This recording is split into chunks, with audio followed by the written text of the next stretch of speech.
What do the numbers 109, 5,888, and 5.3 million have in common?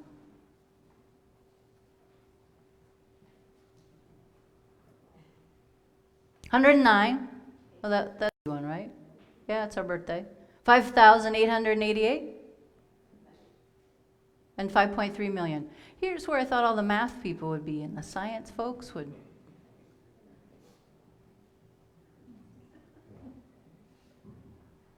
$5.3 million was the amount of debt, medical debt, that 5,888 Chicago families was wiped out. Recently, leaders from the United Church of Christ, Trinity United Church of Christ in Chicago, and some other churches gathered together to help 5,888 families who were drowning in medical debt. And so they gathered together and they raised $38,000, which bought $5.3 million of medical debt. Can you imagine what it would be like to be one of those 5,888 families who received that letter? Instead of that letter that you just dread receiving because you know that you've been drowning in over $1,000 of medical debt and you've been having to decide if you buy food or gas or keep your lights on or your electricity on as we head into the winter. And instead of this letter that says, "Dear sir, madam, you pay up, we're coming after you," you receive this letter that says, "Dear madam, dear sir, you have been set free. You have been liberated. Your debt has been wiped clean, and you no longer owe it. That weight that you might have been living under has been released, that you have been freed." What a fantastic day to be part of the United Church of Christ, to see such a tangible reality of us being part of that covenant to create just and generous worlds, just and generous communities and relationships. These were folks on the south side of Chicago, the majority of them living underneath a poverty line.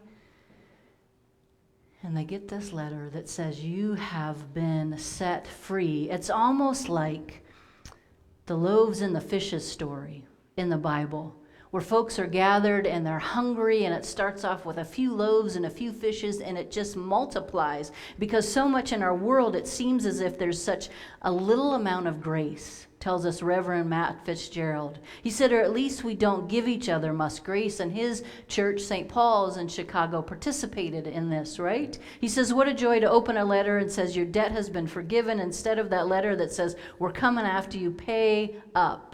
He says he hopes this is what's happening, is inspiring other churches to help buy up this medical debt. It's like Jesus feeding the thousands of people with a few loaves of bread and 2 fishes. We watched $38,000 become more than $5 million. And in December, we will have an opportunity to participate in this RIP, rest in peace, medical debt, where we link our arms and our resources with other United Church of Christ churches and others who are doing this good work of reminding us that we are connected and we belong to one another.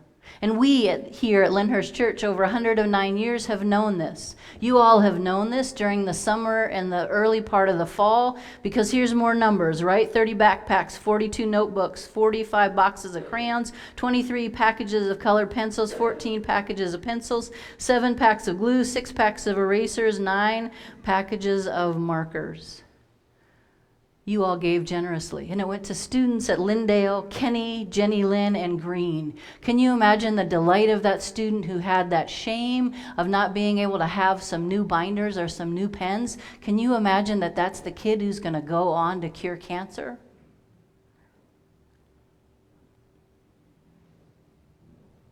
Because we donated some crayons?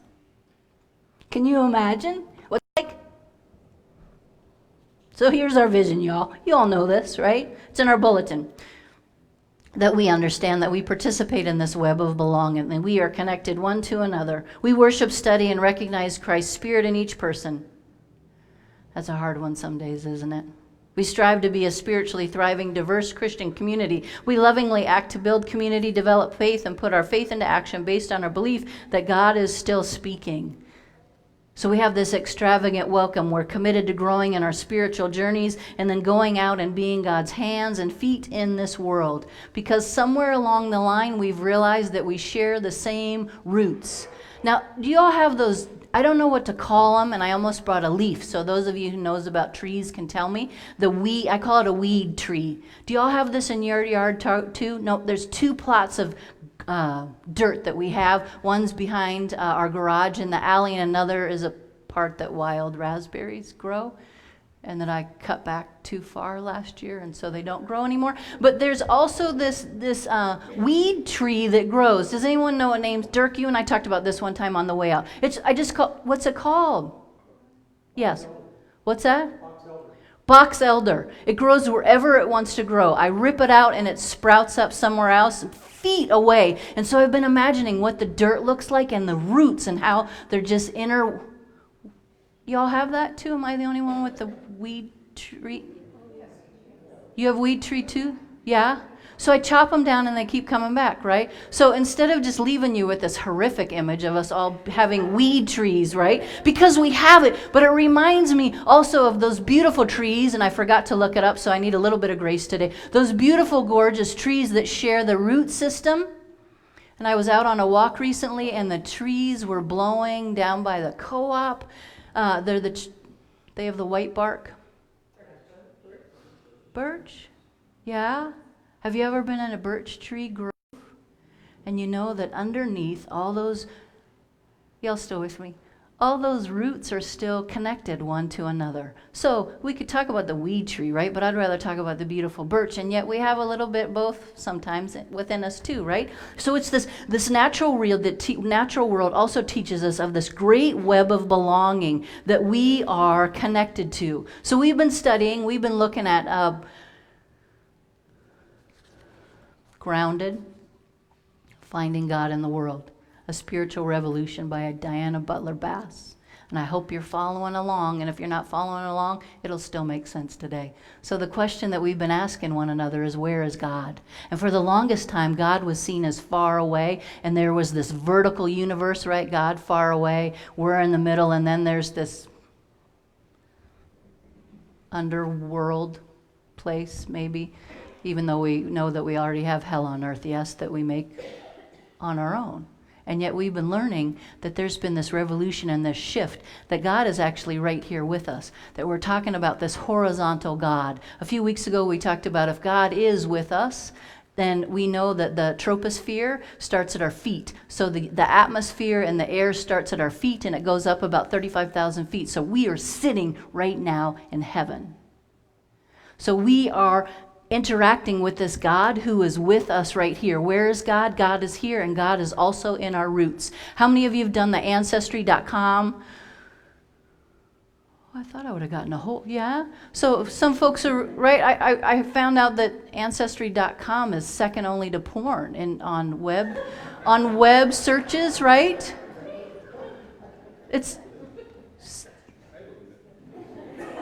What's that? Thank you for the affirmation. Thank you for the affirmation.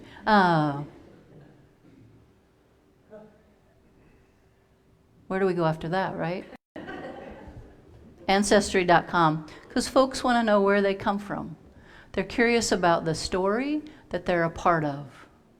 Because so much of the narrative that we hear tells us that we don't belong, or that we are not part of something really incredible and important. And yet when we find out about our roots, whether it's Ancestry.com or whatever it is, right? That's $1 million industry. We learn about our genealogies. We learn about those bits of pieces that Lance so beautifully described with our children about our church. Those bits and pieces. And those bits and pieces can be fragmented, or we can bring them together to be part of a whole of that abiding story that we participate in. Reading about Adam, part of our spiritual ancestors. Who knows if there was really an Adam, right? Possibly. It's fascinating to think, and a Seth, and however long they actually lived and however long they gauged that. And yet what the Bible was trying to get at for us is that we are a part of a abiding story. We are part of God's people, and that's where we belong. It tells about our location and a God who is with us. So Butler Bass says this: genealogies are not just about individuals or personal stories, for tracing our roots leads us to a conclusion that we don't often consider. Every family tree intersects with other family trees. Our roots are intertwined. We are related to each other. We belong to each other. So here's where the math gets really intriguing, and I'm going to quote this. Because of the exponential nature of family, 2 parents, 4 grandparents, 8 great-grandparents, after 10 generations, all lineages reach what's called an inflection point, which according to science writer Steve Olson, the number of your ancestor explodes to be most of the population living in a specific part of the world. So we can, as European backgrounds, right, individuals that we share at least one common ancestors in the last 5,000 years. So you know how you draw those trees?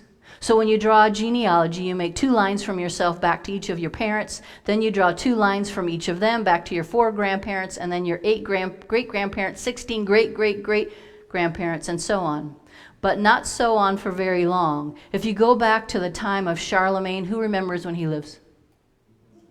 When was that?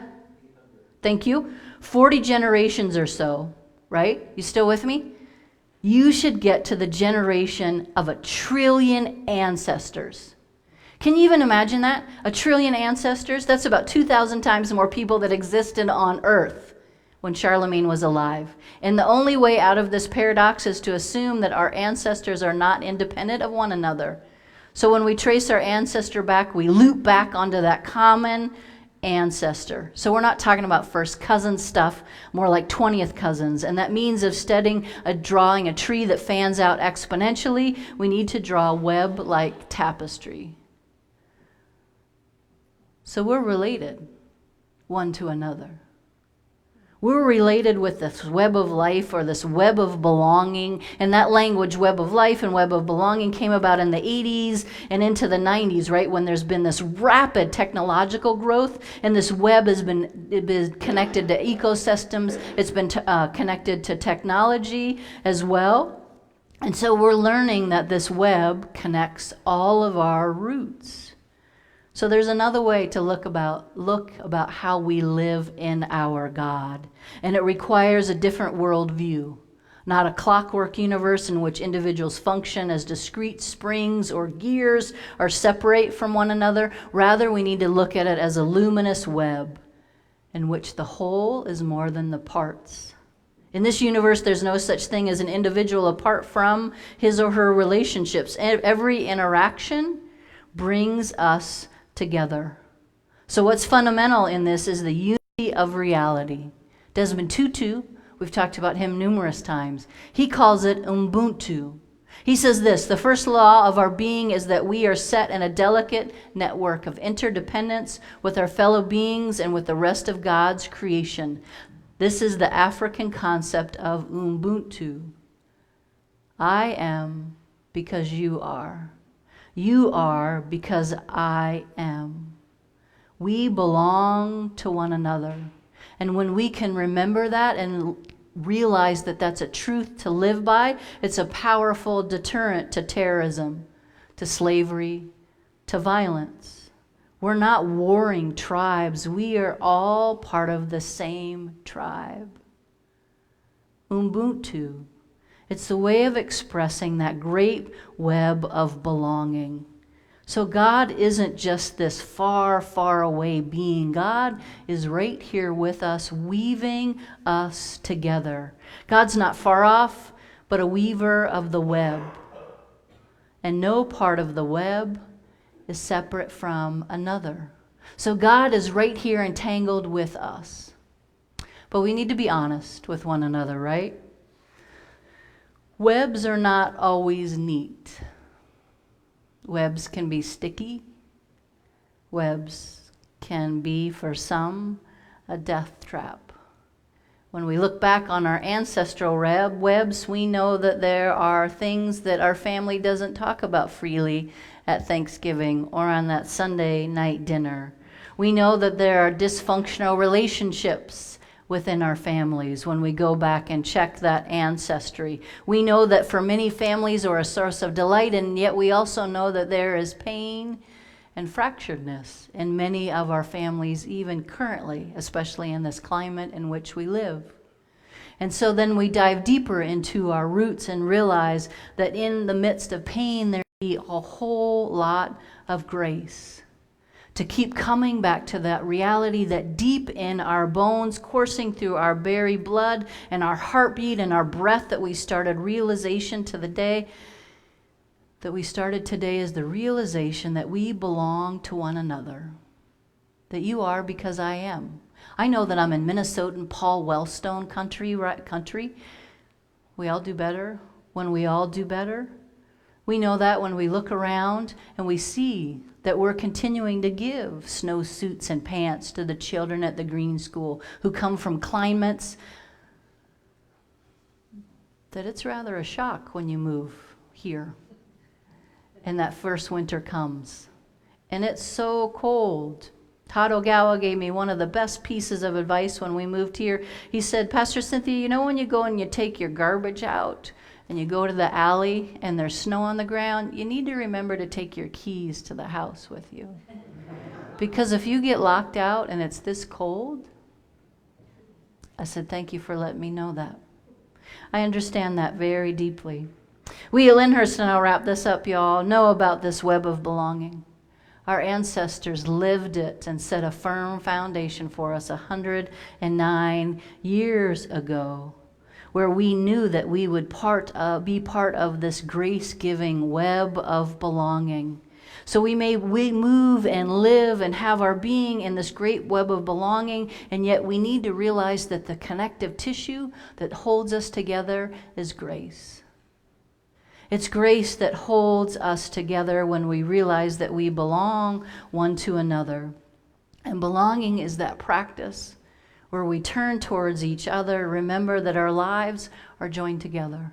Our lives are joined together in creating a more just and generous world in this community and beyond. So we ask, oh God, that you would help us make it so. Amen.